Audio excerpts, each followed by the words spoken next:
Hello friends, welcome to విశిష్ట food. ఇవాళటి recipe వచ్చేసి నేను సమోసా చేస్తున్నానండి. సమోసా చాలా బాగుంటుందండి. ఇదిగోండి డిజైన్ కింద ఎంత బాగా వచ్చింది చూడండి. ఇది మనకు తింటున్న కొద్ది కూడా కరకరలాడుతూ చాలా బాగుంటుందండి. లోపల స్టఫ్ కూడా నేను మినపప్పుతో చేశానండి. స్టఫ్ అంతా కూడాను చాలా క్రంచీగా భలే టేస్టీగా ఉందండి. ఎంత బాగుండదంటే అంత బాగుంది, కరకరలాడుతూ. ఇది భలే టేస్టీగా ఉండడం మూలాన ఇదిగోండి ఇలా మనకు డిజైన్లన్నీ కూడా ఇలా చేసుకున్నాము. ఇదంతా కూడా మనం ఎలా చేయాలో చూద్దాం ఒకసారి. నేను ఒక బౌల్ తీసుకున్నాను. ఇందులో ఒక కప్పు గోధుమ పిండి వేసుకున్నాను, హాఫ్ కప్పు బియ్యం పిండి వేసుకున్నాను, కొద్దిగా ఉప్పు సరిపడా, వాము ఒక హాఫ్ టీ స్పూన్ అంతా వాము వేసుకున్నాను, ఒక 2-3 స్పూన్ల ఆయిల్ వేసుకుంటున్నాను. ఇదంతా కూడా కలిసినట్టు బాగా కలుపుకోవాలి. కలుపుకున్న తర్వాత నీళ్లు పోసుకుంటూ మనం ముద్దలాగా చేసుకోవాలి.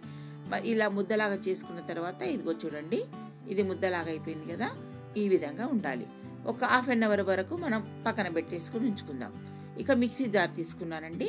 నేను ఒక 3 గంటల ముందు గుండు మినపప్పు నానబెట్టుకొని ఇందులో మిక్సీ జార్లో వేసేసుకుంటున్నాను. ఆ తర్వాత ఒక 3-4 ఎండుమిర్చి వేసుకుంటున్నాను.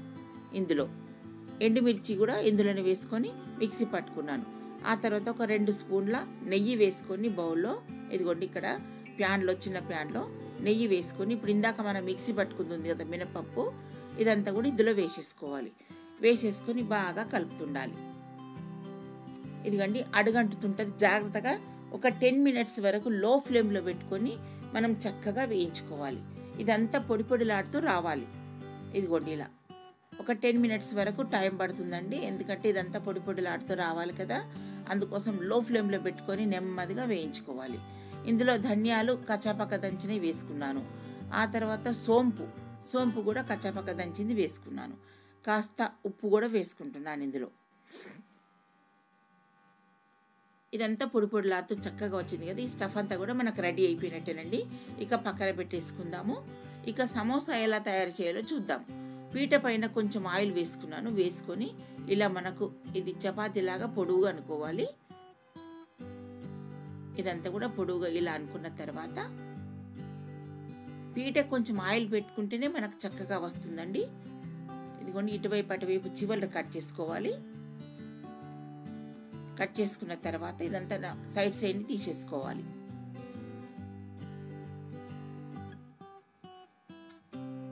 ఇలా తీసుకున్న తర్వాత ఇందాక స్టఫ్ ఉంది కదా మనం తయారు చేసుకుంది, ఈ మినపప్పుతో చేసుకుంది స్టఫ్ అంతా కూడా ఇందులో పెట్టేసుకోవాలి. నీళ్ళ తడితో చివర్లు ఇలా అనుకోవాలి. అప్పుడే మనకు ఊడిపోకుండా ఉంటుంది కాబట్టి ఇలా అనుకొని ఇప్పుడు ఈ సమోసా ఇదిగోండి ఇలా ప్యాక్ చేసుకోవాలి. ఈ స్టఫ్ అంతా కూడా ప్యాక్ చేసుకోవాలి, అంటే కదలకుండా ఉంటుంది మనకు. ఆ తర్వాత చాక్తో ఇలా మధ్యలో కట్ చేసుకోవాలండి. అప్పుడు డిజైన్ కింద చక్కగా వస్తుంది.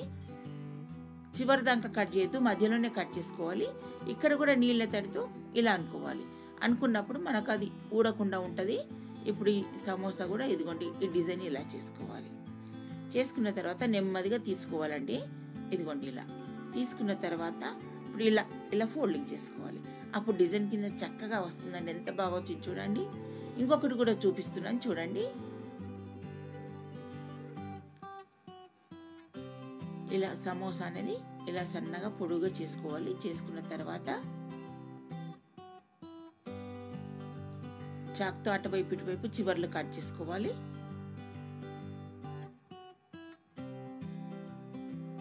ఇదంతా కూడా తీసేయాలి. చివర్లు కట్ చేసుకునేవన్నీ తీసేయాలి.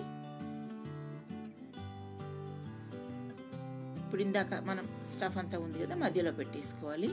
ఈ స్టఫ్ అంతా కూడా భలే టేస్టీగా ఉందండి. కరకరలాడుతూ క్రంచీగా చాలా బాగుందండి. ఇది అంతాను మీరు కూడా ఒకసారి ట్రై చేసి చూడండి ఈ సమోసా.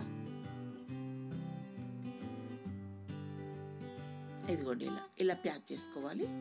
చేసుకొని ఇప్పుడు చాక్తో మధ్యలోనే కట్ చేసుకోవాలండి. చివరి దాకా రావద్దు.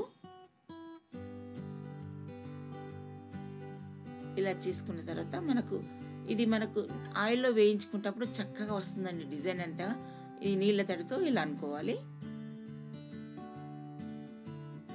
ఇదిగోండి ఇలా తీసేటప్పుడు చాలా జాగ్రత్తగా తీయాలండి. ఇదిగోండి ఇలా వచ్చేసింది కదా. ఇలా ఫోల్డింగ్ చేసుకోవాలి. అప్పుడు ఏం చక్కగా మన డిజైన్ చక్కగా కనిపిస్తుందండి. ఇక అన్నీ కూడా ఇలాగే చేసుకోవాలండి. ఇక ఇవన్నీ రెడీ అయిపోయినాయి చూడండి. ఇక స్టవ్ పైన నేను ప్యాన్ పెట్టుకొని ఆయిల్ వేడెక్కుతుంది. ఆయిల్లో వేసేసుకుందాం. ఇక అన్నీ ఒకటి ఒకటి వేసుకోవాలి. ఇది మీడియంలో పెట్టుకొని వేయించుకోవాలండి. హైలో పెట్టొద్దు. హైలో పెడితే త్వరగా మాడిపోతాయి. అందుకోసం మీడియంలో పెట్టి వేయించుకుంటే చక్కగా వేగుతాయి అప్పుడు మనకు.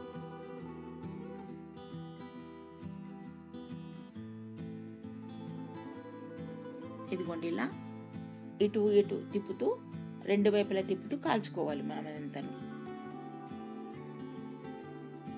ఇదిగోండి ఇలా రెండు వైపులా తిప్పుతూ కాల్చుకోవాలి. అప్పుడు చక్కగా వేగిపోయినాయి చూడండి. మనకు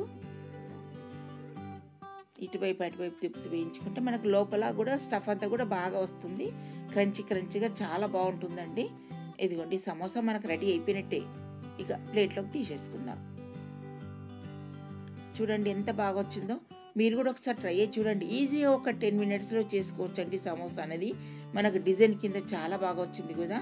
ఇదిగో చూడండి ఎంత బాగుందో. Okay friends, thank you.